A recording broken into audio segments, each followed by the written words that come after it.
My name is Sarah Lestrade, and I'm a student at the North Campus Honors College, and I'm studying pre-nursing right now. Marriage was a wonderful experience for me. It was a time to reflect and also have time for myself, and also a lot of learning about literacy.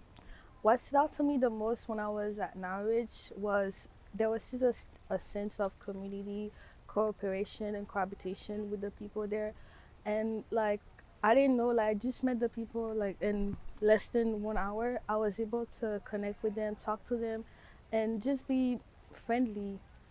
Um, I think the biggest challenge for me there was the water.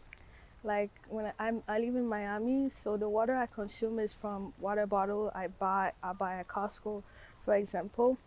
And I know like it's pretty bad to have those plastic bottles because they end up in the ocean and then fish die because of them.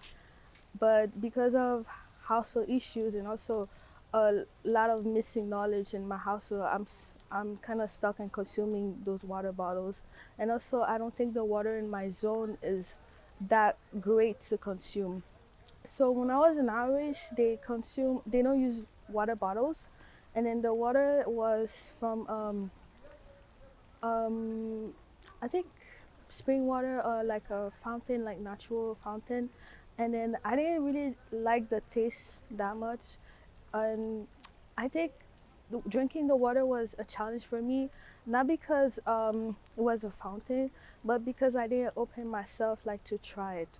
And when I started trying, like, oh, let's just give it a try for a few days, and I just adjust to it. It just didn't feel like nothing. At Norwich, we had a busy schedule.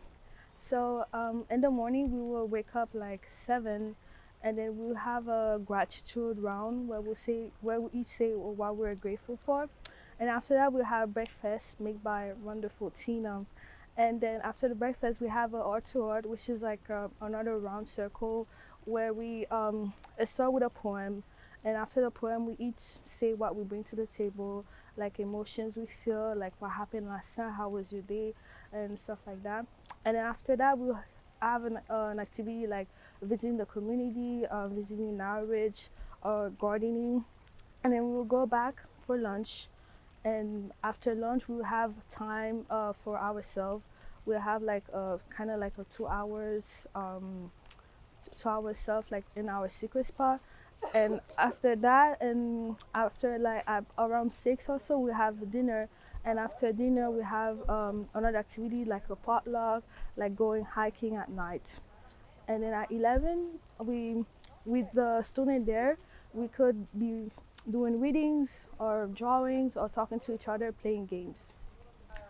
um, from the experience, I kind of had time to realize that how I was so absorbed in technology, and how I miss reading, and how I miss doing crafting. And from the experience, I realized that I need more time to be touching books, more time to like just have real conversation instead of doing WhatsApp or Snapchat and being behind filters. I think living off the grid made me realize that how natural resources was important, and how us were connected to the environment, and how our actions can impact this environment. When I was at Norwich, like when I had like the 2 hours for myself, I was very like, oh, I want to use my phone. I want to know what's going on at Miami. But then when I started just walking, observing nature, I was like, man, this is beautiful. This is so beautiful.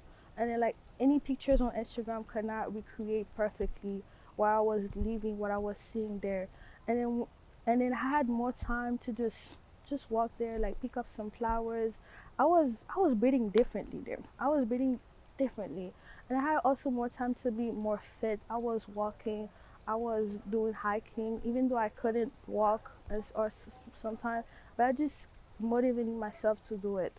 When I was in the airport, the last thing we did with my friend Geraldine, we bought a burger because we thought the food was gonna be so horrific. We wouldn't be able to eat, or we would just do like a 1 week fasting. But the thing is, I let myself immerse in those operations, those stereotypes I form about living off the grid. And I think the best advice I could give to someone, you wouldn't know it's bad until you try it. Like even though it looks not something you eat, it doesn't look that much aesthetic like the picture or something you see on social media. I think just give it a try and probably you will like it afterwards. So when we were in Norwich, I did have my phone, but because over there like there was just no signal, so my phone became completely useless to me. And the fact that for a week I was just detached from it, I was just able to experience things more. So when I came back to Miami, the habits just started implementing in me. Like I used to use my phone for like 9 hours, and then when I received my daily report, it say you have used your phone less in those past few days, and I think that's a great thing, and I think that's something I should keep doing more like stop using the phone and just read a book, because there's just so much around to do.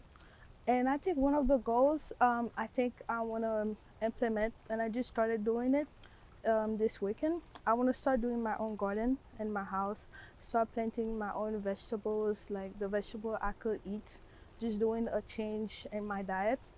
And I think a future goal I want to implement is probably share sustainability more, and also like when I would be looking for jobs, start looking in companies that invest and that believe in those changes that need to be done for the environment.